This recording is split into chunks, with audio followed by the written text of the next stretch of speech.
Okay, yeah. Thank you once again, everyone. This is Wise Crypto, and also I can say that 10 minutes to go to the AMA actually. So stay tuned, guys, and also get ready with the best question.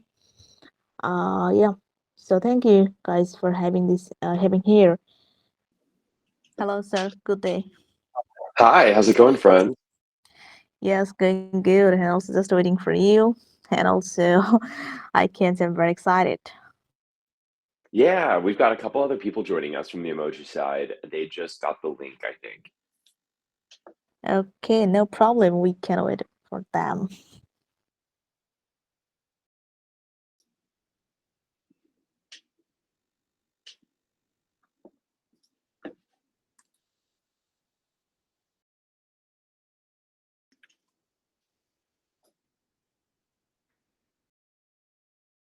I just scrolling your website, like I can see nice collection of NFTs actually.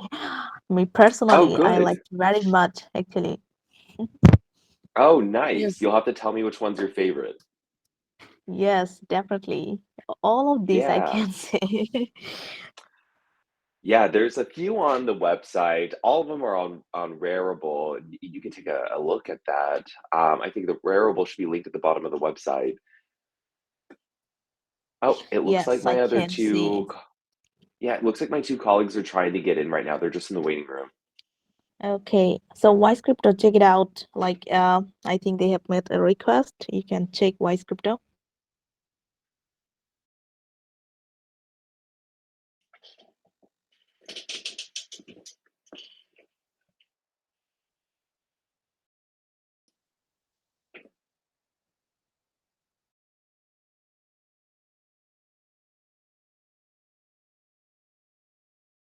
Yep, I got both my colleagues just in the waiting room right now. They're ready whenever you guys are.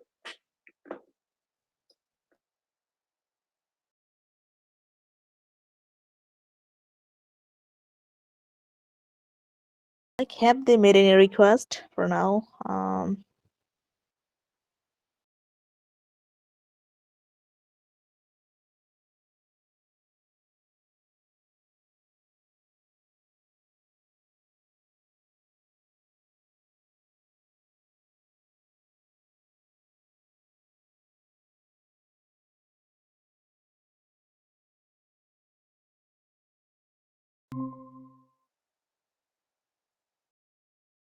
Yes, I think they are in. So, Yep. Daphne and also Tara, how are you today, guys? Hey there. Hey, Doing well. How are you? good. How are you?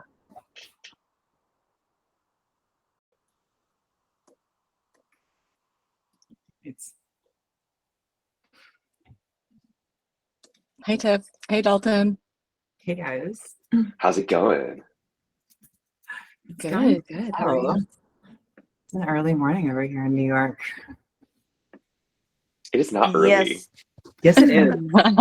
I like I have a West Coast team, so like my days start at like 11 max.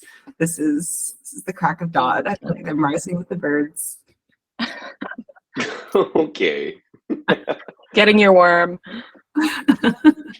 Okay, yeah, That's thank you good guys news. for having It's cold here actually. Can you hear me guys clearly? Yeah, we can. out. Okay, so I think everything is ready. We can start. Sorry, ready first of all. Awesome. I think Hmm. I'm ready. Yeah. Okay, yeah. So the first of all, I'd like to thank you guys, everyone, for having here, and also I'd like to thank our community members, like they are waiting to hear from your side. So yeah, first of all, could you please introduce yourself one by one? First of all, Dalton, could you say a little bit about yourself, like how do you connect this project? Oh yeah, are we already up and running?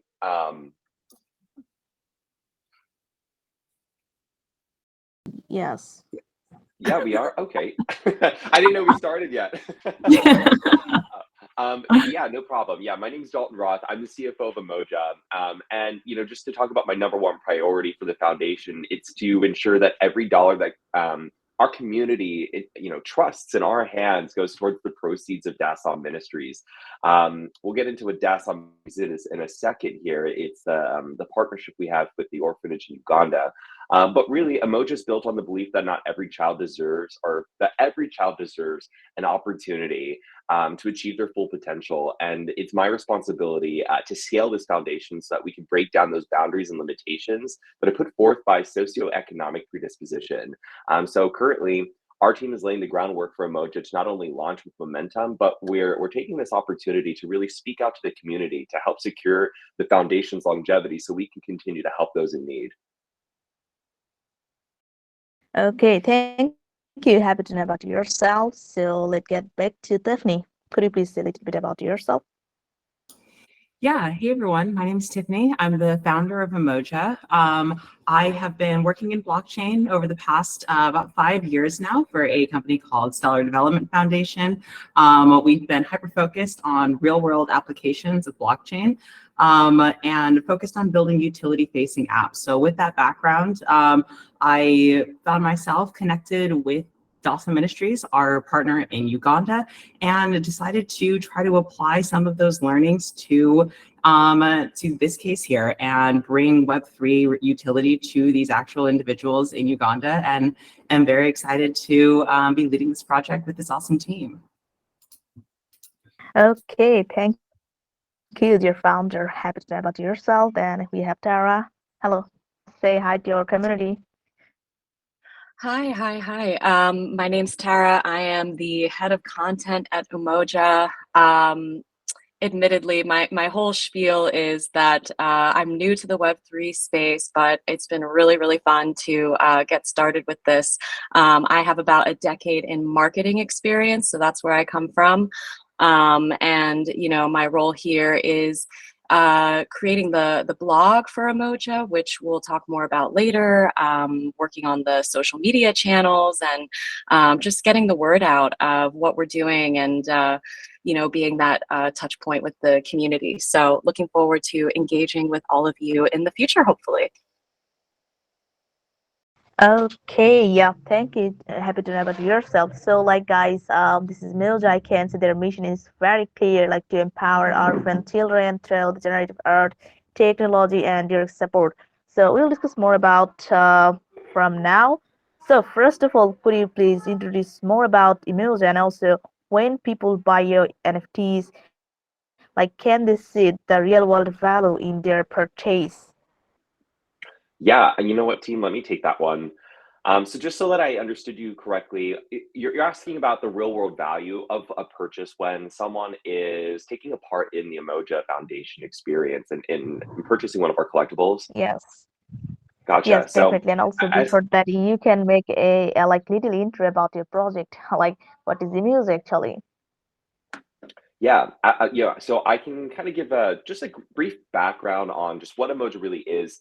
As Tiffany kind of prefaced, Umoja is a Web3 project dedicated to generating a reoccurring stream of aid to children in need. I mentioned this a second ago, but we've partnered with a nonprofit based in Uganda called Dasom Ministries. Essentially, they're an orphanage that houses children who simply just were receiving, I guess, the best of luck, right? They didn't get the hand that we were dealt here in the States.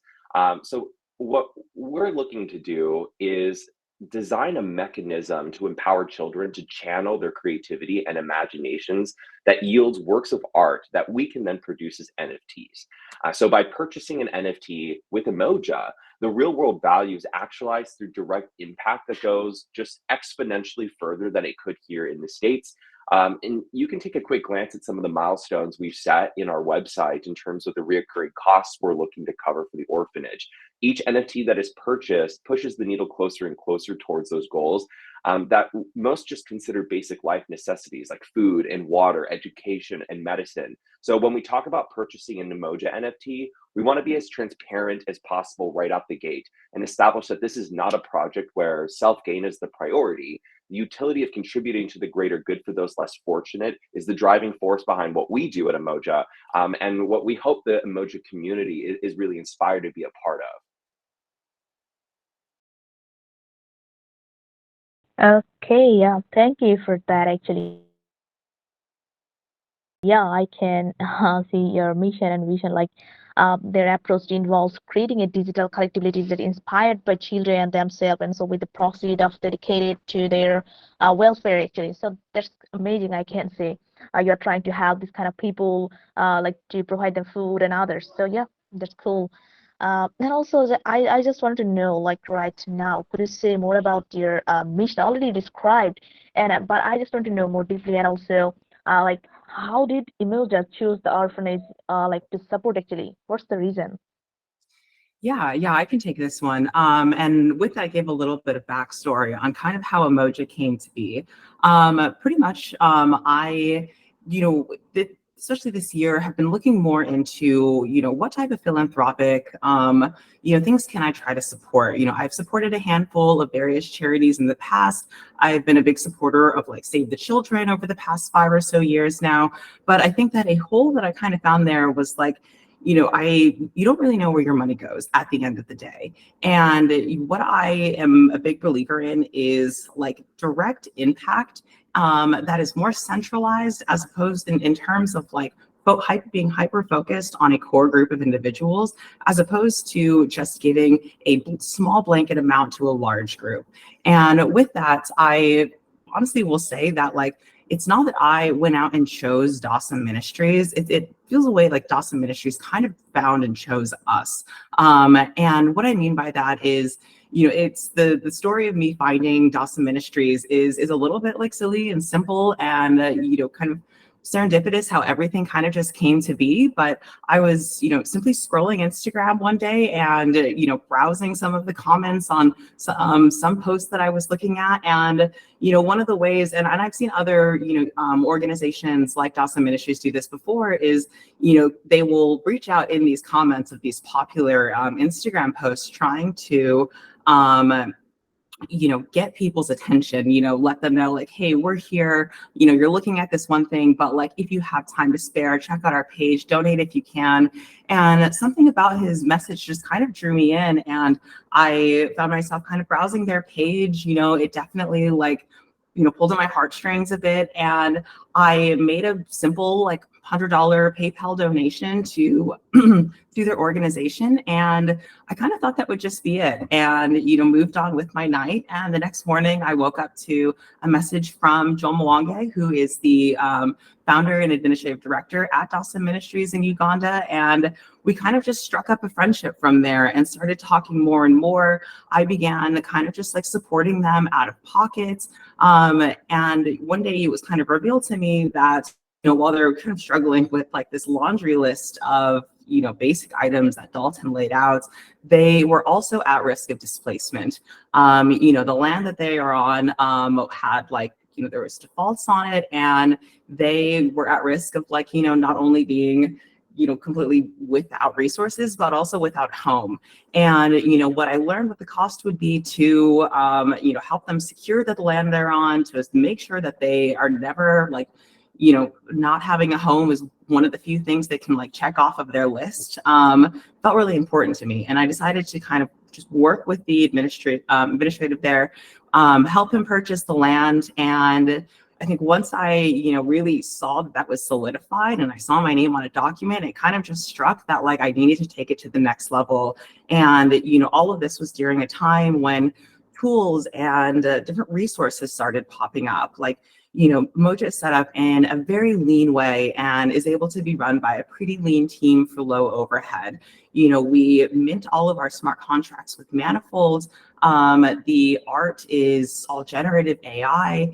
And, our process is really around wanting to not just help these individuals, but make them a part of the efforts. This isn't just like kind of charity for the sake of charity. Like each of these pieces is inspired by one of the children's ideas. So what we ask of the kids basically, just to make this hyper easy, because, I think that I knew going into this that it was a tall order that I was, basically trying to outline for these individuals who, not only like barely had access to kind of smartphones, but I'm trying to explain to them things like Web3 and non-fungible tokens and, smart contracts and all of that. And I wanted to make this just as simple as possible for them, the assignment. So what we do is we just ask each of the children to give us a simple I imagine statement. And if you check out our website, it's just umoja.foundation. You can see a link to our Rarible at the very top there. And our Rarible is pretty much listed out with our entire collection. And within each of those, we included the prompt that we get from each of the children. So you can see where it came from and how we got to this piece of art. And yeah, it's very important to us to, not just be a, altruistic driven mission, but to make sure that like the people we're supporting are just as big of a part of the process as we are. Okay, yeah, thank you for that. And also, guys, to know more, you can check out their website, that is Foundation, as you mentioned, and also you can check out their Twitter. I can see there are like a lot of nice NFT collection. Actually, definitely, I loved it. And also, people, when you buy their NFTs, like you can see the real world value of your purchase, like as your contribution provides essential resources like education and also opportunities to the Ugandan orphans, people that support actually. So people come to their community, join and learn more. So like I just want to know, like, could you say how do anyone buy your NFTs, and also is buying an Umoja NFT considered as an investment? Is that No, I definitely would not say to consider the NFTs an investment. The only real investment there is around investing in the real world impact that you would have. But yeah, sorry, I'll let Tara kind of take this one for the most part. She's been doing an awesome job of really just like outlining the easiest way to buy our NFTs, helping those in Web 2 kind of navigate some of the hurdles that come with Web 3. So yeah, I'll pass it to Tara. I don't know. I think you just said my whole answer, but I was going to say that our debut collection, which has 250 unique pieces, so 200 of those have 30 editions, and then 50 of those are one-to-ones, will be available to purchase on Rarible on the Ethereum network starting November 28th in celebration of Giving Tuesday.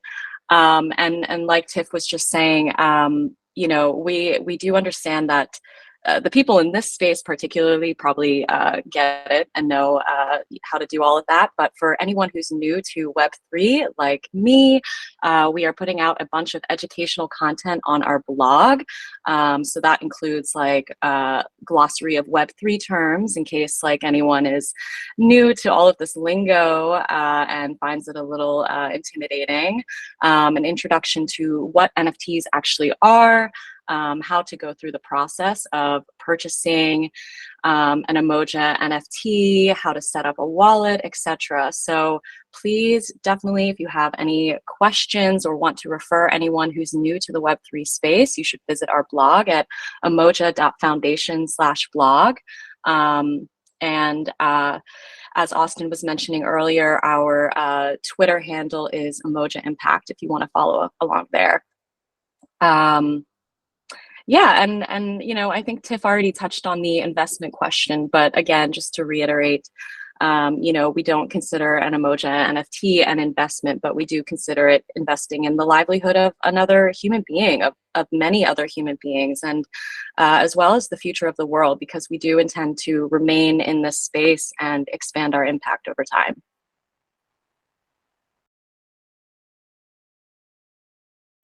okay? Thank you for the clarification. So yeah, people like to buy their NFTs. It's very easy. Like you just need to must set up a Web2 wallet account like the MetaMask, Coinbase, or Rainbow. Then you will then need to fund your wallet with the Ethereum and so the currency required to purchase those NFTs. So this is very easy, and also you can check out the rarible.com and also check out their website also, guys, to know more about their project and others.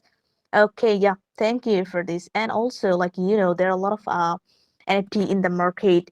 So could you say what advantages do you have compared to your competitors? And also, how do you plan to attract more creators or investors? Yeah, I would say one of our unique value props, which is really just the center of our mission, is that we are in a philanthropic focused NFT project. I know that there are a handful of those out there, but we really want to take it to the next level. We want to build Umoja into a proper foundation that, isn't just a one-time,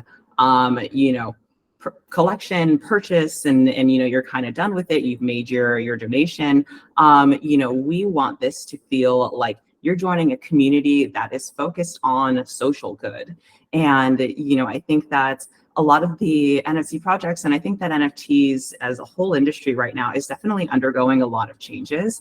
I think that we saw it with Rarible's recent announcement. We kind of feel it as you kind of just time goes on in this bear market, that the world of NFTs, that next evolution is going to look different, very different than the first one. And I think that we really want to position ourselves as thought leaders in that space for how Web3 and NFTs can be applied to real world utility.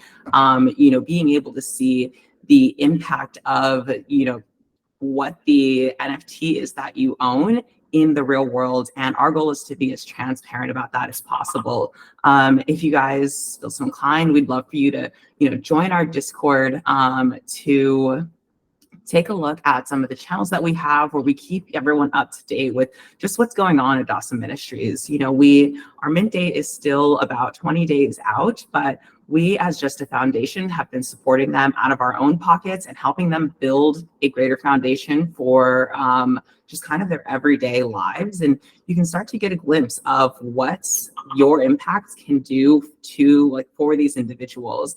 Each of our NFTs are being priced at an affordable yet effective 50 equivalent. I'm not sure what the ETH will be by the time we hit the 28th, but the equivalent of $50 US. So we wanted to enter at a point where it was an achievable amount for anyone who wanted to donate and receive a really, unique and beautiful piece of art, but also be an amount that would be impactful. This whole project started because I dropped $100 into a PayPal link, and that was such a big deal for them that we struck up a conversation and have been friends, building a company ever since.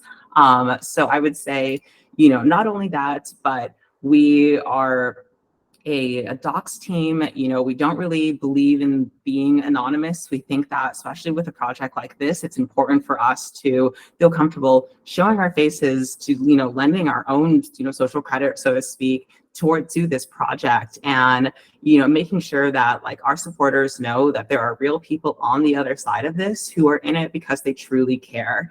And I think that right now we haven't seen a ton of that in the market, but we hope to be like an inspiration to other projects to spin up like this. We want to see more charitable applications to in this space. I think it's been a very self-gain type of space so far, and we'd really like to change the narrative there. And I think that going the route of it's not necessarily around self-gain, but you still get this really unique piece of art that's specifically tied to a real individual in Uganda that you're helping. That would be, for me, an exciting thing to have. It's this beautiful badge of you doing a beautiful thing. Okay, yeah, got it. Thank you for that. And also, yeah, I can see here your the debut collection is near about 250 unique charity NFTs for now. So could you mention about their price? I just want to know, and also the gas fees. Like if people wanted to purchase, how much they need to pay according to their price, and also the gas fees. Yeah, let me jump in that really quick. So it is 250 unique pieces, but I want to call out that it'll be a total 6,050 piece collection. 200 of these pieces are going to have 30 editions, and 50 of them will be one of ones. And we've also covered pretty much every gas fee that we're able to. I think there will be one gas fee to transfer it to your wallet that we weren't able to take care of on our side. But, as we said earlier, we want this to be a really frictionless experience. We don't want to at any additional barriers to helping people. And so, we wanted to cover those gas fees, make it easier, not just for the Web3 community, but also for the Web2 community that we're hoping to bring into the space based off of this mission, because at the end of the day, this isn't a really just uniquely Web3 mission. Like, this is a human mission. And, covering as many fees as we can for those newcomers to this space, I think will be really helpful to, really just lower any kind of drop-off rates that we might have that we already know could exist, considering how more frictiony it is to kind of learn Web3 than it is to kind of stick with Web2 solutions. Okay, yeah, got it. Thank you for that. And also, people, as I mentioned, check out their website and don't forget to join their community. So I can see you have your social credit club. I just want to know more, like about this in detail. And also after that, you can say about your security, like to ensure more security. Where are the Umoja's metrics reported for accountability actually? Yeah, I'll take this one, or at least the first half of it. So Umoja's Social Credit Club, which all buyers of Umoja NFTs will be automatically eligible, is an idea that is definitely in its infancy, but we are kicking off with a list of perks. So I'll read through our list for you. So with the Social Credit Club, you'll have VIP access to any in-person and virtual Umoja events. We are based in New York, so that will probably be the starting point for any in-person events.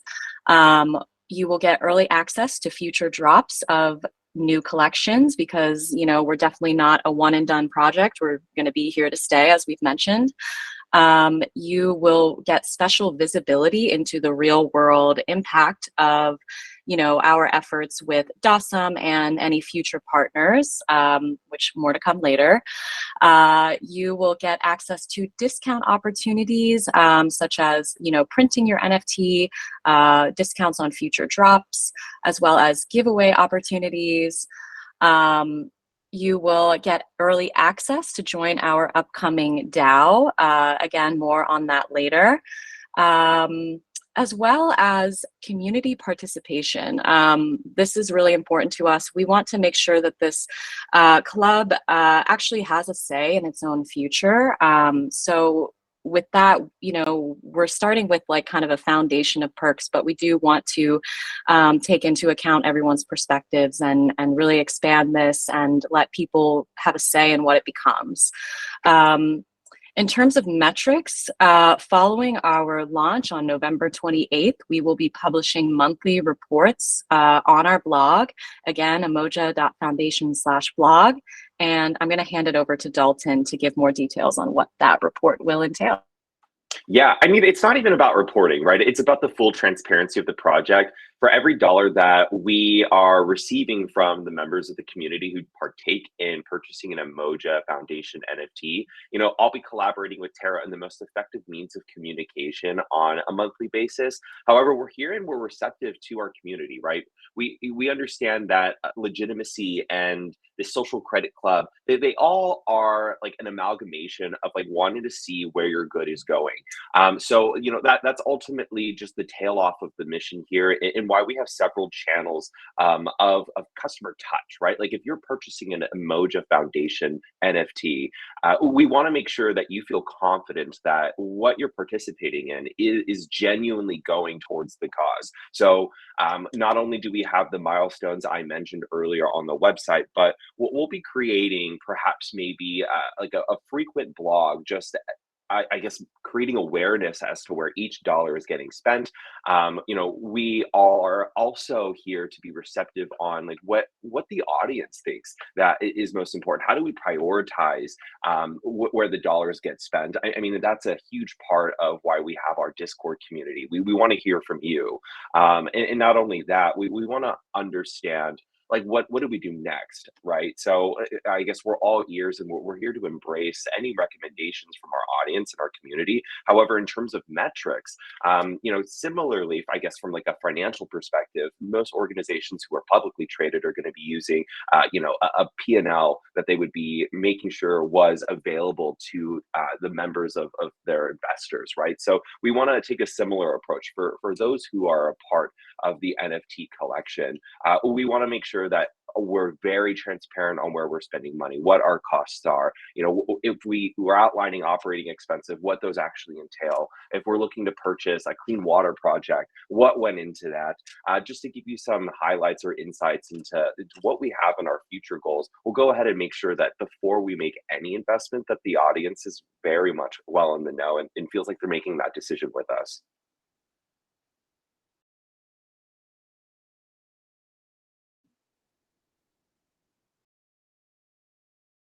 Yes, definitely. I agree with you. Like, I can say that transparency is one of their core values, actually, guys. So, like, they will always strive to provide up to date and also accurate metrics to like how the revenue generated and also others. So, don't worry about that. And also, guys, like, if you hold their NFTs for the long term, you can enter the social credit club. Like, you will be get the opportunities like to purchase your NFTs, and also you can print your NFTs, and also as Tara mentioned, like you will get a VIP access on that, and also you will get some kind of giveaway opportunities, discounts, so many things, guys. Just come in and join and make your own research, I can say. So before going to the Twitter question, like, could you say about your future plan actually? Yeah, I can take this one. I think really when we talk about the mechanism of how we are, really, I guess, empowering children's personalities and creativities, I mean, we think of this as a litmus test on how far we can scale this project. We've created this formula that can be rinsed and repeated to either broaden support for those who we're already partnering with over at Dasom Ministries, or we can parlay this mechanism of aid towards another cause that could greatly benefit from awareness and crowdsourced community-driven participation. So, we don't want to be the only ones that decide where this goes next, right? As I mentioned before, community is a big part of what we do. And those who are part of that Umoja community will absolutely have a voice on what the next iteration will look like. I know that there are some personal goals we have here as a team. And I guess, Tiffany, do you mind just talking a little bit more about some of the goals you have around education, or even maybe the idea of formulating a DAO? Yeah, definitely. I think that we as a team are in general personality types, very ambitious and, career-oriented individuals who want to build something significant. And, I think with that, while everything does come down to, the level of support that we do receive, some of the base things that we know we just want to hit, need to hit, are things like, making sure that like education is paid for. In Uganda, it's not like it is in the US. Public school isn't just readily available and free and basically mandatory. There are school costs for each term that these kids go to school. And, those costs grow as the orphanage itself grows. And, I think that what we want to do is, try to keep in mind every kind of moving part to this growing mission, and this growth, not just the mission, but like, the impact of the mission. One of the things that we talked about with Joel, the founder of Dasom Ministries, is around like building a school. And, currently the process is, the kids that they have the funds for to go to school have to walk like roughly like just shy of a mile in like, various weather conditions to get there. And, that really isn't ideal. And I think that what we want to do is, first hit some of our major high level goals that we outline on our website. Those include things like reoccurring costs. So for things that run out, like food, water, education, medicine, clothing, that type of thing, as well as more fixed cost projects. So, as much as we'd love to build a school, I think priority number one for us would be building them a proper home. A lot of these kids live like 5 kids to a bedroom, and that just really isn't ideal, especially when things like sickness are so common and medicine is so uncommon for them. As well as, things like clean water projects, giving them the ability to purchase and start growing food on their own farmland and become self-sustainable. It's impossible in this world to really get a leg up without someone giving you a bit of a boost. And we're here to, hopefully kick off by giving them a bit of a boost. And then, ideally, this project is able to really take their lives and livelihood to just the next level. Okay, yeah, thank you, Tiffany and Dalton, and also Tara for this. So thank you for answering all the questions from the introductory part. You need to answer so many questions. All right, now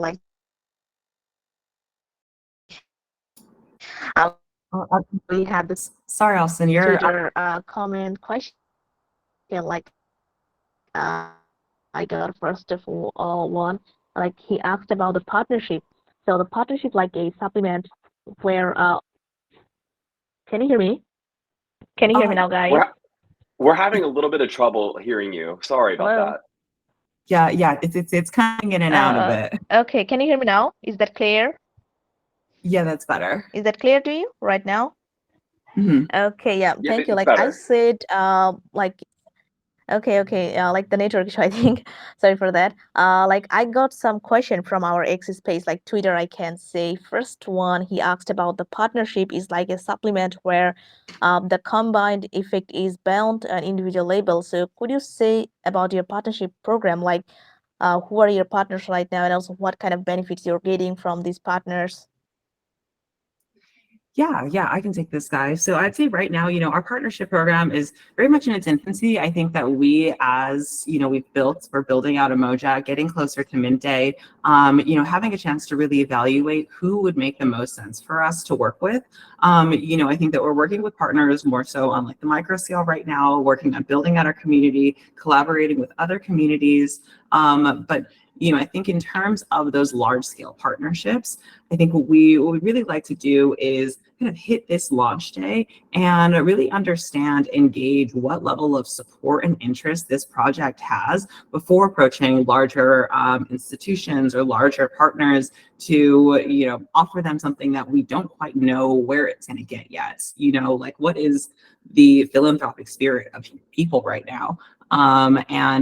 Is Giving Tuesday really going to hit? And are we going to see people, properly reacting to this project and, using that to leverage these better partnerships and to, grow into something that kind of manages, to work with an array of different types of partners, whether they are in like the more traditional charity space or they're more projects like ours, leveraging modern technology to, help people. So we're definitely starting to look more into that. But, as we build out this project, which, is still fairly, newly formed just over this past year, we'll be looking more and more towards who makes the most sense for us to work with. So I would say if there's anyone watching this right now that would, see themselves and what they want to do is being aligned with our mission to have a real impact with real people's lives, please reach out to us. We're very much in this phase of, kind of collecting outreach and gauging who makes the most sense for us to work with and, kicking off meetings with various individuals. Yes, definitely. You're correct. And also best wishes to your partners and others. So there is another good question I got, what does your Umoja name stand for actually? And also, are there any kind of interesting stories behind the successful project? I just want to know, could you say in detail? Sorry, I missed the second part of that. One person he wanted to know about your Umoja name. Why did you choose this name? And also, is there any kind of interesting story behind this creation actually? Yeah, I can take this one, I guess, since I went and named it. Yeah, I think I've named a handful of companies in the past, just my experience of being a bit of a startup junkie. And I think what I really wanted to do was to kind of nail in on a name that made sense, not just for us, having a unique identity in the United States or English speaking places, but also tie back to the individuals we're supporting. Umoja means unity in Swahili, and that is the language that most of the children at the orphanage speak. Most children in Uganda speak Swahili until they get into school and have an opportunity to learn English. And, unity is really just kind of at the core of what this project is. We look at blockchain as a borderless mechanism that can allow us to form proper communities across borders where we usually wouldn't be able to. It allows us to get funds from point A to point B in a second without the, Rube Goldberg machine that is classic ACH transfers. And, I think with that, we aim to really just kind of build this out to be something that feels, like a no-brainer for people to want to support. And, at the end of the day, our goal is unification as much as we can, really trying to pull away from the tribalism that's kind of just so embedded into us, and, have people reach across borders, metaphorically speaking, and actually help people and make a difference in their lives, and know that, this time that you bought that NFT, somebody had a meal because of it, somebody's life is going to change because of it. And, that's the potential that we really see in NFTs and Web3 as a whole. Okay, yeah, thank you for that. And also I have to take two more questions. One person asked about your insurance pipe ballots. Do you have any kind of consideration like insurance pipe ballots? Is there anything? Is that related? I'm sorry, I'm having a hard time hearing you, Austin. Okay, just let me fix this first of all. Can you hear me now? Is that clear? Okay, so there's another question, he asked about, okay, who are your targeted audience and customers, and also which regions do you specially target, or are there any kind of restriction for the users? I can take this one, and actually, Tara, I would love your perspective on this too, because I think when we think about an audience, we don't want to be the type of project that is pigeonholing our audience to just one target, right? We want to make sure that we're breaking down barriers, as Tiffany mentioned. This could be, for those who are advocates for Web3, who've been fully ingrained into Web3, who have purchased NFTs in the past and understand blockchain 100%. Even if that's possible, I feel like that's always evolving. But really, a large part of the blog and our means of communication are to reduce the friction for those who want to purchase an NFT. So this could be a fantastic opportunity for someone who is venturing away from Web 2, and this is their first exposure into Web 3.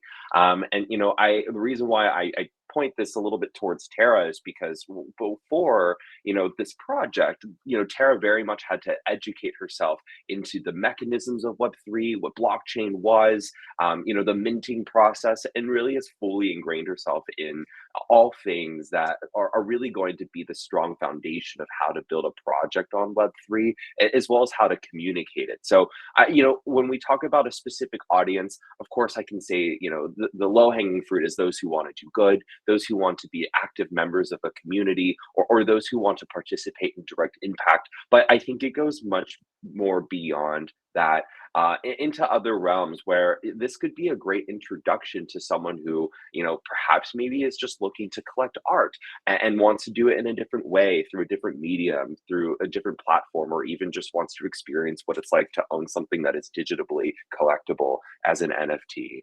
So I guess, Tara, I'd love to hear just from your personal experience what it was like to have first exposure to NFTs and Umoja. Yeah, and piggybacking off of that, I do think one thing that I want to communicate is that right now, obviously, it is it's easy for us to access the audience that already is well versed in the Web3 space, right? This is kind of tangible for us, but we do want to ultimately be a player in bridging the gap between like Web 2 people and Web 3. We want to bring people into the Web 3 space through, this shared goal of positive social impact. And, we really want to help be a player in bringing NFTs into the like mass adoption era. So I think with that, our audience is pretty broad. And to answer Dalton's question, I mean, the Web3 space is definitely intimidating as a newcomer. I mean, I think our work is a little cut out for us in kind of engaging with that mass adoption strategy.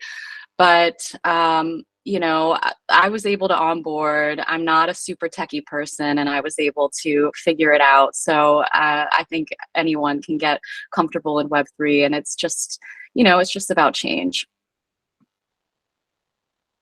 Yes, definitely.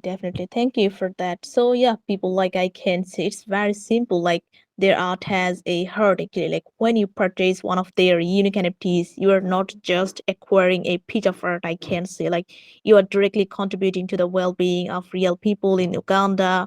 And also like your support goes to beyond the pixels, reaching the little hands and also hearts and ensuring they have access to the everyday essential they need to build a bright future actually. So yeah, thank you guys. Stay tuned with them and also support them.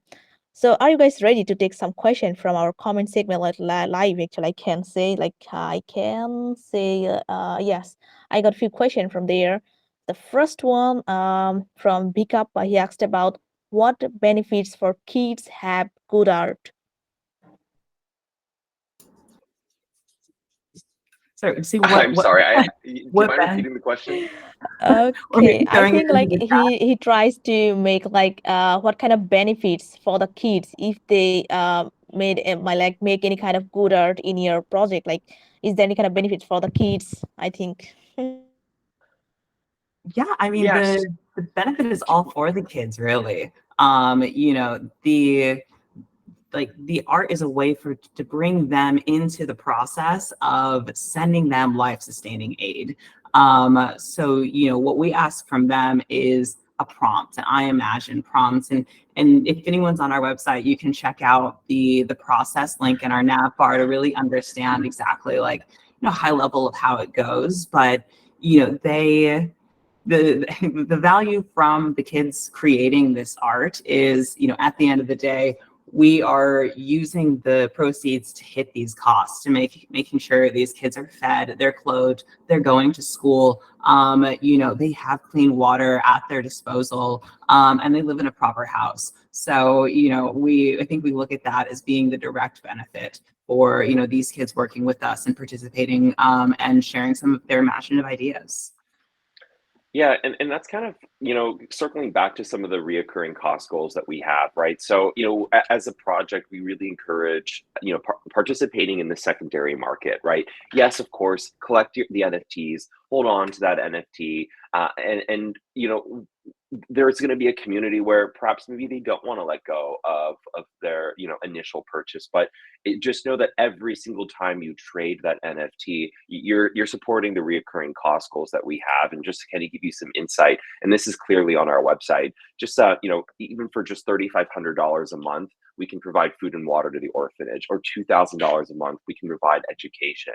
$2,500 a month would go towards medicine purchases, or even just a mere $600 a month goes towards purchasing clothes for the children at Dasom Ministries. So a little bit does go a long way. And every time you are participating in a transaction, whether that be the initial or the secondary or the tertiary, all this goes back towards benefiting the children. So circling back to the original question. Yeah, we like to really say that it's never too late to join the game. You can simply choose to not play. We want to make sure that people feel incentivized to buy in the secondary market, because we do apply 7% royalty to everything, and that is to keep those reoccurring costs sustained. The items that Dalton listed out, they often run out: food, water, medicine, educational terms, and another term needs to be paid for. the secondary markets are going to be pivotal towards us being able to make sure that, in addition to continuing to build collections, there is an ongoing, incoming amount of revenue that is being generated to help with all of the things that just never stop coming, really. And, I think it's definitely worth mentioning that, while this orphanage has 17 officially registered children and, the 3 volunteers who work there, they are, a charity themselves. They support the surrounding community. From one day to the next, they can support up to 50 children who, may be lucky enough to have parents, but not lucky enough to be able to afford meals or, get new clothing or shoes or anything like that. These costs are really focused on putting out fires, but we understand that putting out a fire isn't enough. We need to really rebuild the foundation. Okay, yeah, thank you. So, who asked the question? I think we got your answer. And also, there is another good question. He asked, what kind of artwork is acceptable right now? And also, can I edit my work in your project? Is that possible? Oh, I guess I'll take this as the one who makes the art. I think right now and definitely feel free to reach out to us on our Discord. Would love to hear a little bit more about what you would, how you'd want to kind of be a part of this.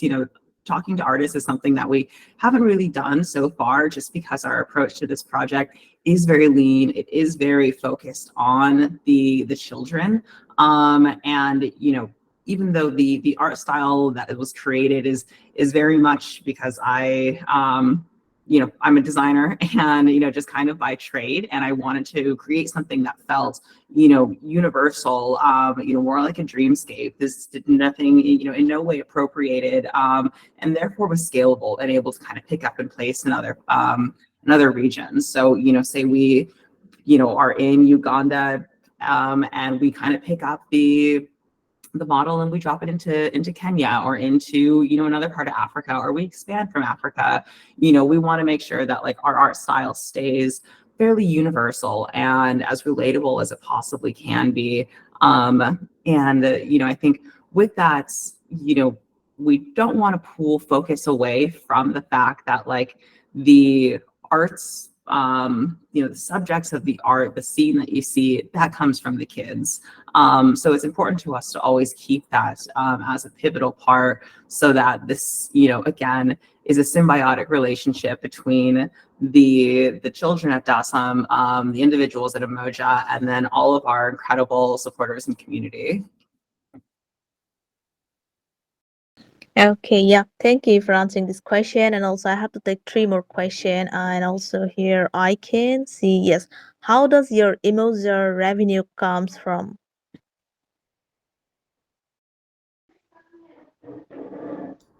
So I'm gonna need that question one more time.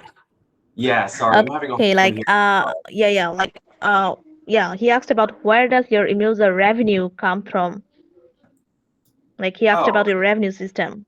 yeah. So I mean, in terms of the way we have designed this, Tiffany and I, we've and Tara, we've partnered with Manifold to create our smart contract. In terms of where we're driving revenue, this hasn't been launched yet, and we can go into some of the specifics about the strategy behind when we're going to have our initial launch. In terms of how this has been funded thus far, this has been out of pocket to support Dasom Ministries. Right now, everything has been paid for just from bootstrapping this project. We're trying to stay mean and lean in order to start driving revenue through our business model. But at this point in time, right now, everything's just been organically produced by means of just what we've been able to put together as a team collectively. And largely, what we're hoping to do is, through this mechanism that we've been describing, we are relying on driving awareness on this project and really aiming towards November 28th, Giving Tuesday, as our initial launch date. So for those of you who are listening, please make sure that you are checking out our website, being a part of our Discord community, and following us on Twitter, because we're going to be also showcasing every step of the way, just the project, giving you a sneak preview into some of the art styles that you can expect, and really for those who are new to the Web3 space, educating you on how to make that initial purchase, right? And really holding your hand as much as you'll allow us to. So in terms of how this is driving revenue, a large part of this is, as an NFT project, we believe in royalties. So for every time a transaction takes place, either that's the first or the second or the third, 7% of that goes back towards the foundation and the members of Dasom Ministry whom we're trying to support. So that's why we're really encouraging secondary market. So, in terms of just revenue, there are other ways that we'll explore down the road, but for this initial formulation of the way we've designed this type of project, that's really our main focus and our priority right now. Okay, so I'll just go on. I'll just piggyback on that. I just wanted to say anyone can go to umoja.foundation/process, and you can kind of see like our revenue stream broken out just for like a visual explanation. Yes, definitely. Also, I already visited your website. I can see there are a lot of NFT collection. I really personally loved all of these actually. And also people check out, you can find there are all kind of social media link from our Wise Crypto community. So check it out. So there is another good question, like what's your plan in place for global expansion? Well, I mean, Dalton and I are both very excited to talk to you guys. Yeah, Dalton, go for it. I think you can take this question. I think that is like a fascinating question, right? Because I don't think that you can look at it from two different sides of the coin. When we talk about like global expansion, I honestly think this initial launch is has a global perspective. We're not just trying to focus on one area in particular. Of course, we're trying to aid one ministry overseas in Uganda, but that's not where we're going to stop, right? In terms of the audience, who we're trying to target, who we're trying to build a community from, that is the world. That is a global perspective, right? We're not going to pigeonhole us into just one type of I guess community member, right? Like we don't see that as a place to grow, right? Like our platform is a global perspective. In terms of who we want to help, we're hoping to have that meet where our vision lies. In terms of who we want to help, I think we can circle back to a prior question, right? Like, what are our future prospects, or what's our future vision for this? I mean, we really want to hear from you, right? And a large part of why we want to hop on these streams is to actively engage with those who are going to be participating with Umoja, those who are going to be purchasing NFTs from our project. Where would you like to see us go next? I think that's a much bigger question for those who are streaming in right now. So I guess if anyone has any questions, please let us know, right? Because we want to hear from you. If there's a cause we're not aware about, if there's a another orphanage that could use our assistance, I mean, our we're not going to stop, right? Like I really don't think that this is something where we aren't going to just stop once the momentum is built. We're going to try to continue to scale this, and we're going to try to have exponential growth. And I don't see us stopping at any point. Oh, yes, thank you. And also, I think they have their great team. They're working behind this project to make it more successful. So nothing to worry about. Like they have their Tara, like they have Tiffany, Dalton, and also other people. I think they're working together. So yeah, here is the last question. Wait a bit. Okay, he asked about what inspired Umoja to become charity NFT project.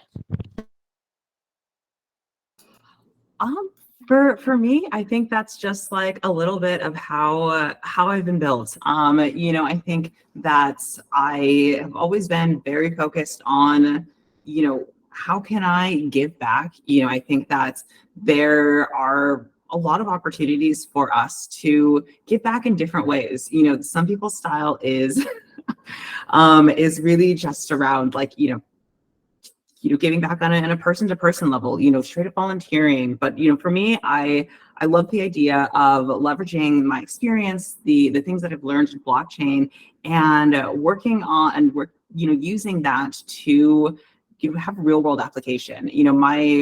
what I've been working on at Stellar has been focused around a non-custodial B2C wallet that allows individuals in high inflation countries access to USDC, a stable currency, so that they can properly save for their future. And I think in seeing the power of like the blockchain and Web3 being able to do that at really no cost beyond just the operating cost of having an app, like is really impressive and super inspiring. And I think that it's really taking that model of like the real world application of blockchain and simply dropping it into NFTs.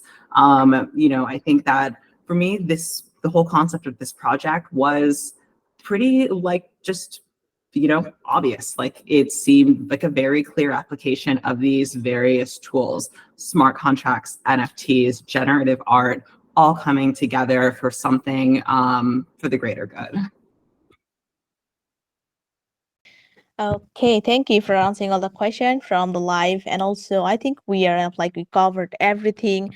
And also, before going to before wrapping this segment, I just wanted to ask one question. Like, do you have any plan like to make a physical exhibition center where can people see directly your arts, and also people can like enter physically in this exhibition? They can take part on that. Do you have any kind of plan? I think that would be ideal, right? I mean, I think step number one is to have our launch, see the traction that we've built, what kind of momentum stems from that.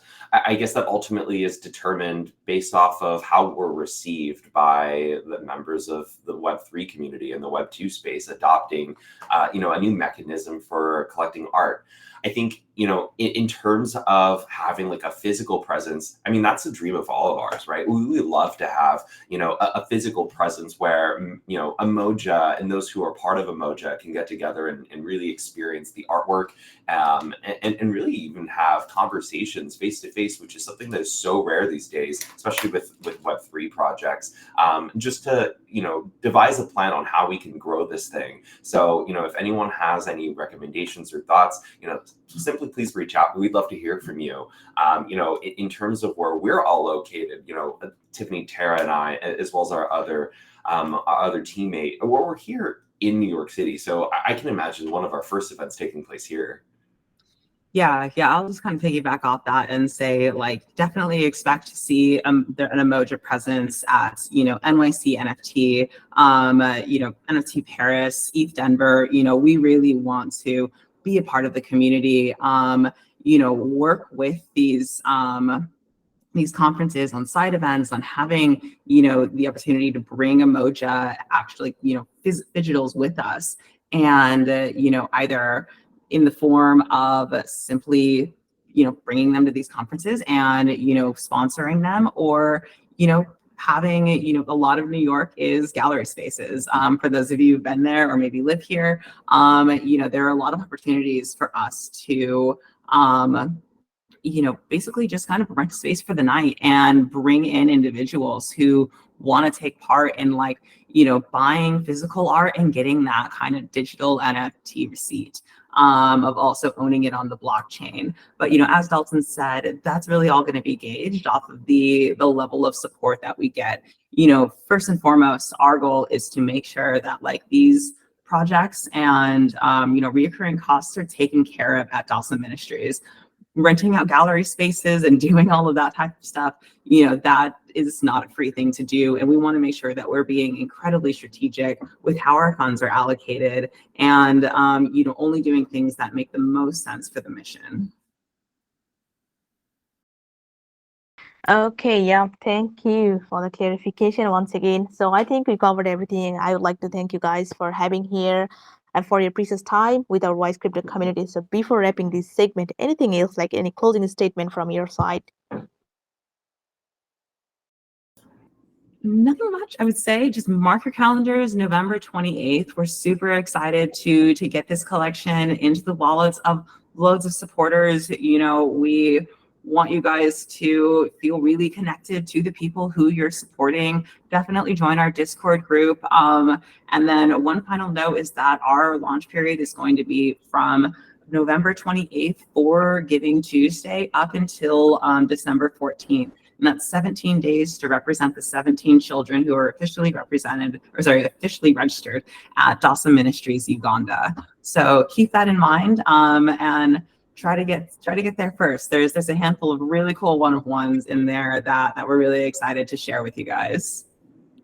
Yeah, and I would piggyback off of that and just say, please do follow us on our social channels, like on Twitter. Umoja Impact is a great place to follow us for updates, because we will definitely be keeping you in the loop at the moment of our launch on the 28th. So you can make sure to get in there and get those one-to-ones before anyone else. Yes, definitely. And also people check out their website, read out their documentation, like their white paper. You just need to follow their all kind of social media link to know more their future plan and updates. So I think we are enough for now. So Dalton, you want to say anything? Like I saw you're trying to speak, you're trying to say something. No, Tiffany stole the words right out of my mouth. I just love our fun fact about the 17 days representing the 17 children. But yes, be on the lookout for November 28th. If there is anything that we can do to help, please reach out to us on Discord. We've got a Twitter community. We've got our contact information on our website. For those of you who are making your first NFT purchase, this is a great time to reach out to us. We're here to help you every step of the way. Yes, definitely. So guys, keep eyes like on their social media link, and thank you guys for having here. Best wishes to your project for the future. Definitely, I can say this is a great project, great work for the people, for the humanity actually. So thank you guys. Good day and goodbye everyone. Thank you. Thank you. Yeah, thank you all so much. Thanks for tuning in. Really appreciate it. Cheers, everyone. Yeah, bye.